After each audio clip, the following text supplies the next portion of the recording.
Hi, I'm Jeannie and let's get Zebra Strong. Today we're on the letter I, and I've chosen instability for the letter I for hypermobility.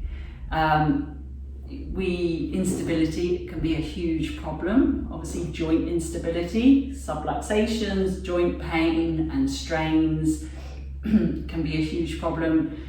Our feet, instability in the feet can make walking and standing extremely painful. So lots of instability going on anywhere in the body, from the neck to the feet, okay, absolutely huge. And we want to find a way to work on that instability to make us more stable, but we also want to keep our mobility.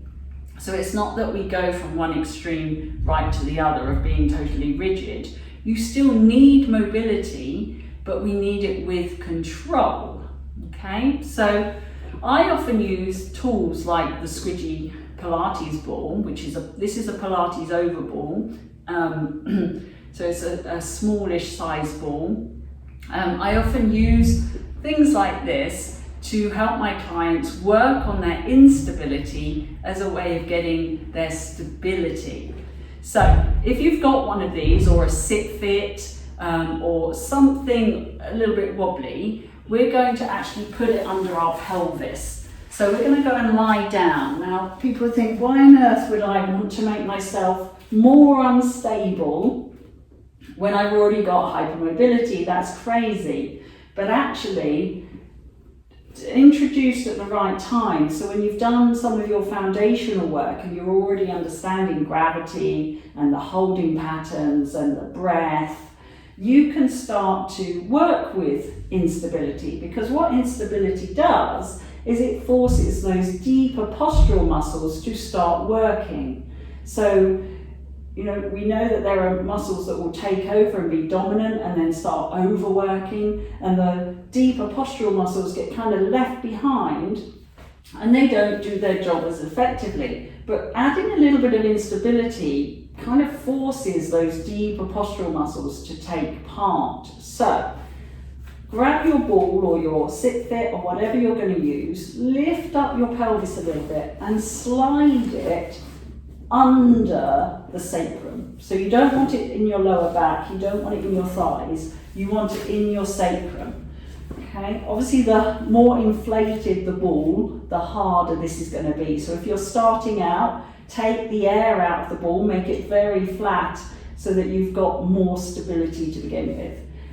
The other trick is to make sure that you're not trying to hold up your back here. You want to let your pelvis tip back so that your belly is soft and your back muscles are not overworking, okay? Now obviously the ball has made me wobbly, so I can wobble about on this, and it's, made me unstable, unstable, sorry. So we're going to work on a bit of pelvic stability, okay, on our ball. Okay, now, we know that we're working with gravity, so as we exhale, we're going to feel the body weight into the ball. So it's very nice actually for releasing tension around the pelvis.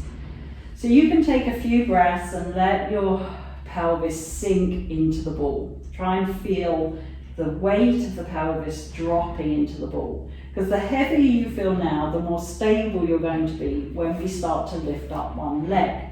So I'm going to keep this leg, my left leg, nice and heavy, and I'm going to try and lift the heel off the ground, and that might be enough for now.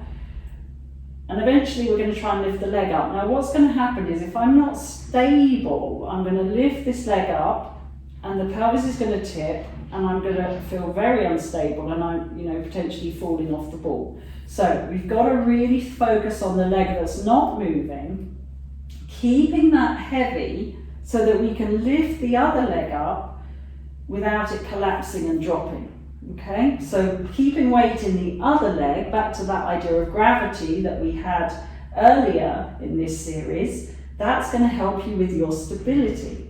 So then I lower that leg down, keeping the pelvis nice and level. So now I keep the right leg heavy, as I attempt to lift the left leg off. Now if I wasn't heavy in my right leg, I'd start to slide, and I need my arms to help me, okay?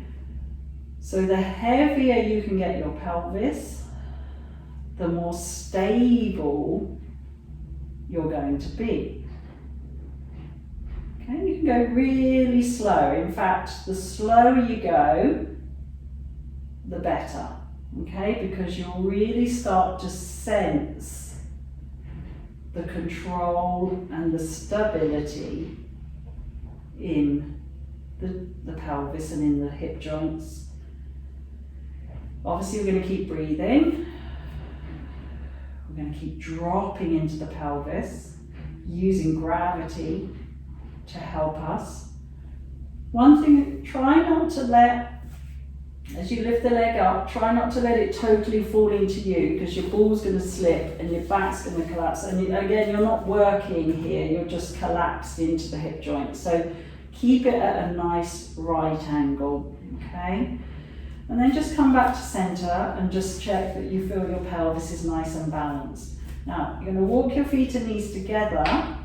Again, just putting your feet together is going to make you wobbly because you've reduced your base of support. So it is going to feel wobbly, and that might be an exercise in itself for you.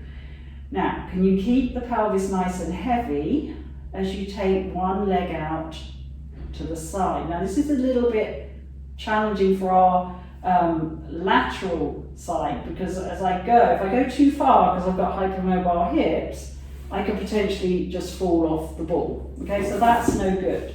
So even if you've got very mobile hips, you've got to keep an eye on the leg that's not moving. And I don't really recommend going past 10 or 2 on the clock. Even if you can, I'm not going to go past my 10 and 2 on the clock, because I want to keep that pelvis nice and stable. No slipping, you shouldn't slip and you shouldn't collapse, okay? We're keeping control, so as small as it needs to be. Obviously make sure you're still breathing, make sure you haven't gone back to old holding patterns where you're lifting your ribs up as a stabilizer. So all of these little elements we've looked at all come together to give you a bigger picture on how to manage the hypermobility. So gravity, holding patterns, breath, balance, all of these things are now coming together.